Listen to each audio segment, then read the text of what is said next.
ఆస్ doctor genres అని type చేసి మీ questions అడగండి, తప్పకుండా రిప్లై చేస్తాను. జీ హేమంత్, సార్ మా బ్రదర్ హెయిర్ నాకు హెయిర్ ట్రాన్స్ప్లాంటేషన్ చేయొచ్చా, ఇది సాధ్యమేనా, ప్లీజ్ రిప్లై. అదే కుదిరితే ప్రపంచంలో ఏ డబ్బున్నవాడికి బట్టతలుండదు, ఏ పేదవాడికి జుట్టు ఉండదు. ఎవడి జుట్టు వాడిదే.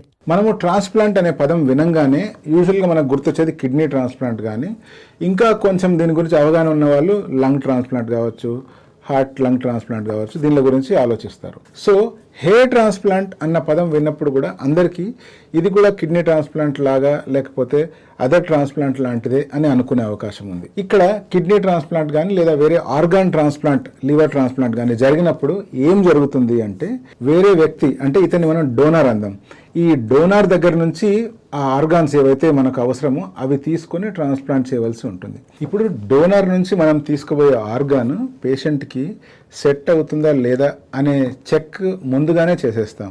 ఇలా చెక్ చేయడానికి దాదాపుగా 16 నుంచి 17 రకాల టెస్టులు చేయవలసి వస్తుంది. ఈ టెస్టులు అన్నింటిలో కనుక ఈ డోనర్ మ్యాచ్ అయితే అప్పుడు ఈ వేరే డోనర్ నుంచి ఆర్గాన్ తీసుకోవడం జరుగుతుంది. ఇప్పుడు ఈ ఆర్గాన్ తీసుకున్న తర్వాత కూడా, అంటే ఫర్ ఎగ్జాంపుల్ కిడ్నీ ట్రాన్స్ప్లాంటే జరిగింది అనుకుందాం, కిడ్నీ ట్రాన్స్ప్లాంట్ జరిగిన తర్వాత కూడా ఇతను కొన్ని రకాల మెడికేషన్స్ వాడుతూ ఉండవలసి ఉంటుంది.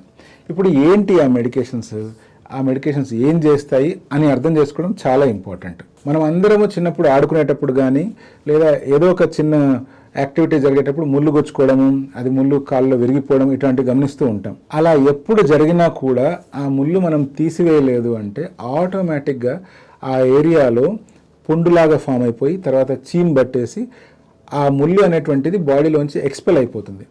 సో ఇది మనం క్రూడ్గా అర్థం చేసుకుంటున్నాం. ఇన్ రియాలిటీ అక్కడ ఏం జరుగుతుంది అంటే, మన బాడీ లోపలికి ఎటువంటి ఫారిన్ బాడీ వచ్చినా కూడా దాన్ని మన బాడీ పూర్తి శక్తితో దాన్ని ఎక్స్పెల్ చేయడానికి ట్రై చేస్తుంది. అలాగే ఇప్పుడు మనం వేరే వ్యక్తి కిడ్నీని తీసుకొని ఇతని బాడీలో ట్రాన్స్ప్లాంట్ ఎప్పుడైతే చేస్తామో ఇతని బాడీ కూడా దాన్ని రిజెక్ట్ చేయడానికి అన్ని రకాల ప్రయత్నాలు చేస్తుంది. సో ఇతని బాడీకి ఉన్న ఇమ్యూనిటీని మనము మెడిసిన్స్ ద్వారా అదే పనిగా ఆపవలసి వస్తుంది. ఇప్పుడు ఎప్పుడైతే మనం మన ఇమ్యూనిటీని ఆపుతామో చిన్న చిన్న జలుబు దగ్గు కూడా మనకు పెద్ద ప్రాబ్లంగా క్రియేట్ అయ్యే ఛాన్స్ ఉంది. కానీ ఇక్కడ జలుబు దగ్గు కంటే కూడా ప్రాణం చాలా ముఖ్యం కాబట్టి ఆ రిస్క్ తీసుకొని కిడ్నీ ట్రాన్స్ప్లాంట్ చేసుకొని ఇమ్యూనిటీని తగ్గించుకునే మెడికేషన్స్, ఇమ్యూనిటీతో ఫైట్ చేసే మెడికేషన్స్ ఇస్తూ ప్రాణాన్ని అలా కొనసాగించడం జరుగుతుంది.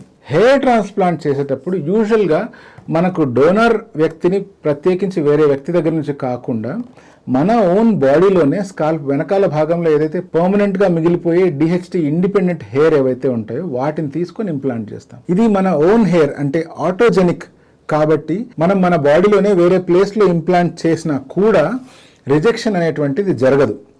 అన్లెస్ అండ్ అంటిల్ అక్కడ ఏదైనా ఇన్ఫెక్షన్ వచ్చి ఆ హెయిర్ రాలిపోతే తప్పితే ఆటోమేటిక్ రిజెక్షన్ అనేటువంటిది జరగదు. అంటే మన బాడీ ఆర్ మన ఇమ్యూనిటీ దాన్ని బయటికి పంపించడానికి ఎటువంటి ప్రయత్నాలు చేయదు. అందువల్ల ఈ హెయిర్ అనేటువంటివి ఈజీగా గ్రో అయిపోతాయి. ఇప్పుడు మీరు ఏదైనా క్వశ్చన్ దగ్గరికి వద్దాం. మీ తమ్ముడు కానీ లేకపోతే ఇంకొకరు వ్యక్తి దగ్గర నుంచి కానీ మనం హెయిర్ ఎందుకు తీసుకోకూడదు అంటే, హెయిర్ తీసుకోవచ్చు, అవి ఇంప్లాంట్ కూడా చేసుకోవచ్చు. ఇంప్లాంట్ చేసిన తర్వాత అగైన్ మనకు ముళ్ళు గుచ్చుకుంటే ఎట్లయితే మన బాడీ దాన్ని రిజెక్ట్ చేయడానికి ట్రై చేస్తుందో, చీమ్ పట్టడం కానీ పుండు కావడం కానీ, అలాగే ఈవెన్ ఈ హెయిర్ని కూడా మన బాడీ అలాగే ట్రీట్ చేసి ఆ ఏరియాలో పుండులాగా తయారయ్యే ఛాన్స్ ఉంది, చీమ్ పట్టే ఛాన్స్ ఉంది, అండ్ ఆ హెయిర్ని అది ఎక్స్పెల్ చేస్తుంది. ఎప్పుడైతే ఈ హెయిర్ మనం ఎక్స్పెల్ కాకూడదు అని అనుకుంటున్నాము, మన బాడీ ఇమ్యూనిటీ ఏదైతే ఇలా రిజెక్షన్ చేయడానికి ట్రై చేస్తుందో ఆ ఇమ్యూనిటీని స్టాప్ చేయాలి. ఇప్పుడు జుట్టు కోసం మనం మన ఇమ్యూనిటీని స్టాప్ చేస్తే మనం సింపుల్గా నయమైపోయే జలుబు దగ్గు గురించి కూడా భయపడుతూ ఉండాల్సిన అవసరం వస్తుంది. అందుకనే రిస్క్ అండ్ బెనిఫిట్ని వెయి చేసుకొని అదే పనిగా వేరే డోనర్ దగ్గర నుంచి హెయిర్ తీసుకొని ఇంప్లాంట్ చేయడం బెనిఫిషియల్ కాదు. కాబట్టి ఓన్ డోనర్ హెయిర్ని వాడడం ఎంతైనా మంచిది.